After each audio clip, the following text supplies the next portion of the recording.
Who cooks at the White House? This is an interview with the White House executive chef Chris Comerford. She was interviewed on August 8, 2011 at the White House in Washington, D.C. Comerford was appointed to the position on August 14, 2005. She was the first woman to serve as the White House executive chef.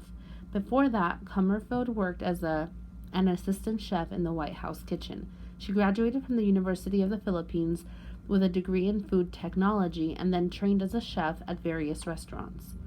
What are your responsibilities as a chef? My main responsibility as the executive chef of the White House is taking care of the first family, foremost of all. Just their daily meals, and of course, if they have any social functions or state dinners or any kind of entertaining, we take care of everything in the kitchen. Definitely, it is high pressure because first and foremost, it's for the President of the United States and, of course, leaders of the visiting countries and the visiting heads of state. You want to respect their traditions and you want to respect their protocol, the way they act, and their dietary restrictions, the foods they eat. So there are a lot of things to learn.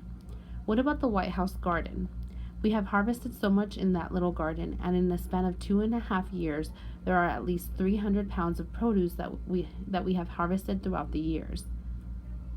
She shows off some produce. These are actual Italian eggplant that came from the garden. Eggplant is such a wonderful staple, and then what I did earlier is just grilled this until it charred. Then it's easy to peel, but at the same time it gives it a wonderful flavor. Did you always want to be a chef? I didn't know that I wanted to be a chef growing up. It's definitely not on top of my list. I wanted to be a scientist. I went to the University of the Philippines. There I took up food technology, but I worked with food so often and I always helped my mom cook for our family of 11. We have a huge family, so every day is like a banquet in our house. But I still wasn't thinking that's what I'm really gearing up for. So when I was going to college, my dad actually asked me, why don't you go to Le Cordon Bleu? That is a huge school for chefs. Why should kids learn to cook? If you really make food yourself, you could control the taste. You could control the fat that's in there. You could control the salt. You could control the sugar. And at the end of the day, it's very rewarding because it's your own hands that made it. By hands-on, work really hard and then really listen to your parents because they really know you more than you think.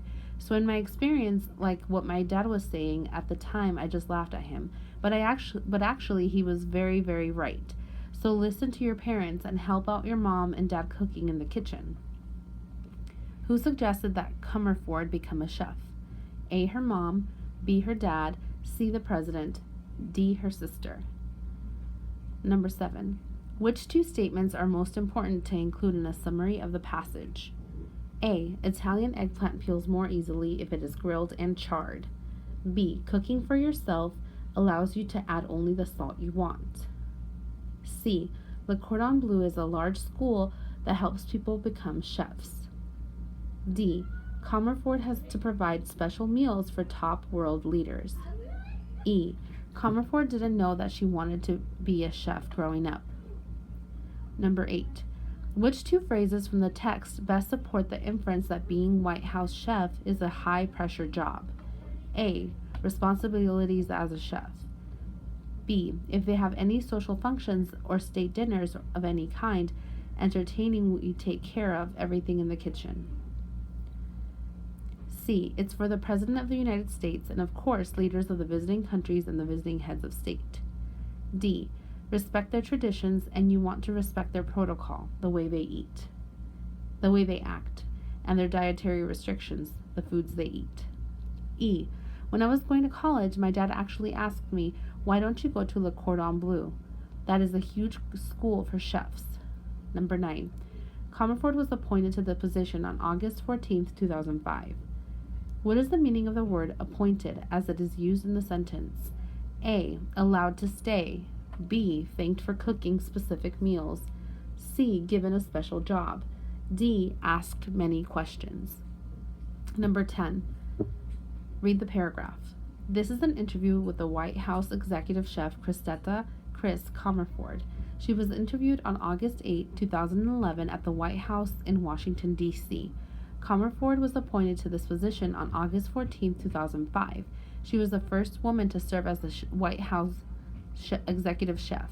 Before that, Comerford worked as an assistant chef in the White House kitchen.